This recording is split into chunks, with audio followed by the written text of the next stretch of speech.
कहानी की शुरुआत होती है एक घने जंगल को दिखाते हुए। एक आदमी पागलों की तरह भाग रहा था, इस उम्मीद में कि शायद उसे इस जंगल से भाग निकलने का कोई रास्ता मिल जाए। लेकिन ये जंगल इतना घना था कि यहाँ से बाहर जाने का कोई रास्ता नहीं नजर आ रहा था। यह आदमी सूरज को देखते हुए आगे बढ़ता है, लेकिन अब सूरज भी धीरे धीरे ढल रहा था। मगर इस आदमी ने भागना नहीं छोड़ा। भागते भागते एक पॉइंट आया जहाँ एक बोर्ड पर लिखा हुआ था पॉइंट ऑफ नो रिटर्न, यानी वहाँ से कोई वापस नहीं जा सकता। साथ ही इस बोर्ड पर नंबर 108B लिखा हुआ था। ये देखकर वो और भी ज्यादा परेशान हो जाता है। धीरे धीरे अंधेरा और बढ़ने लगा और पूरे जंगल में एक अजीब सा खौफ फैल गया। तभी अचानक एकदम से सारे परिंदे उड़कर वहाँ से चले जाते हैं। इस आदमी के कई मील के सफर के बाद भी उसे पूरे जंगल में कोई भी एक जंगली जानवर नहीं दिखाई दिया। न जाने ऐसा क्या था जिसे जंगली जानवर भी डर रहे थे। डर के मारे वह आदमी और भी तेजी से भागने लगा। लेकिन कई घंटों का सफर करने के बाद वह आदमी अचानक एक जगह पर आकर रुक गया और उसके चेहरे पर मायूसी छा गई, क्योंकि उसके सामने वही 108 नंबर वाला साइन बोर्ड था जिस पर लिखा हुआ था पॉइंट ऑफ नो रिटर्न। अब आदमी को समझ आया कि चाहे मैं जितना भी भागूं पर इस जंगल से निकल नहीं सकता। इसलिए अब वो वहाँ छुपने की जगह ढूंढने लगा, लेकिन वहाँ उसे छुपने के लिए कोई सेफ जगह नहीं मिली। इसीलिए अब वो पेड़ के ऊपर चढ़ जाता है, पर तभी उस पेड़ की टहनी टूट गई, जिससे वो आदमी काफी ऊंचाई से नीचे जमीन पर आ गिरा। पेड़ से गिरने के बाद वो बहुत ज्यादा जख्मी हो चुका था। उसे काफी गहरी चोटें आई। इससे पहले कि वो बेहोश हो जाता तभी अचानक जमीन हिलने लगी और अजीब सी गुराने की आवाजें आने लगी। वो आवाजें सुनकर आदमी के गले में सांसें अटक गईं। तभी अचानक कोई उसे खींच कर ले गया। खींचने वाला कौन था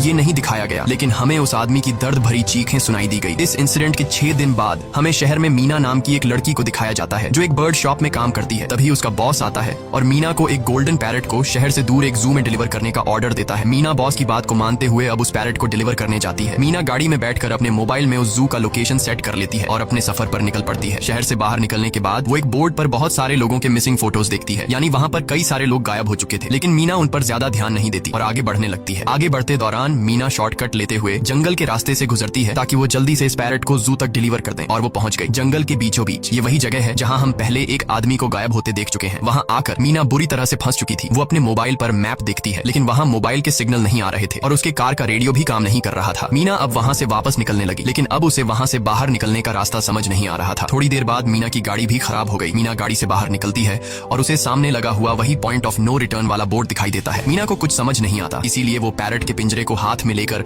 आसपास मदद ढूंढने आगे चली जाती है, लेकिन वहाँ आसपास किसी भी मदद का नामो निशान तक नहीं था। उसके बाद वो वापस उस जगह पर लौट आती है जहाँ उसने अपनी गाड़ी खड़ी की थी, लेकिन वहाँ से उसकी गाड़ी गायब हो चुकी थी। ये देखकर वो बहुत ज्यादा परेशान हुई। उसे लगा कि शायद वो उस जगह पर नहीं आई है जहाँ उसकी गाड़ी खड़ी थी, बल्कि ये किसी दूसरी जगह पर आ गई है और उसकी गाड़ी कहीं दूसरी जगह में खड़ी है, क्योंकि इस जंगल का हर एक पॉइंट एक ही जैसा दिखाई दे रहा था। अब अंधेरा भी गहरा होता जा रहा था। एकदम से पहले की तरह ही सभी परिंदे इन पेड़ों से उड़ जाते हैं। मीना को अब डर लगने लगा था, क्योंकि जमीन भी जोर जोर से हिल रही थी। मीना को वहाँ आसपास किसी के होने का एहसास होता है। तभी अचानक मीना को दूर किसी का साया नजर आया। मीना भागते हुए उसके पीछे आई, पर उसे वहाँ कोई भी नहीं मिला। तभी अचानक मीना को एक बूढ़ी औरत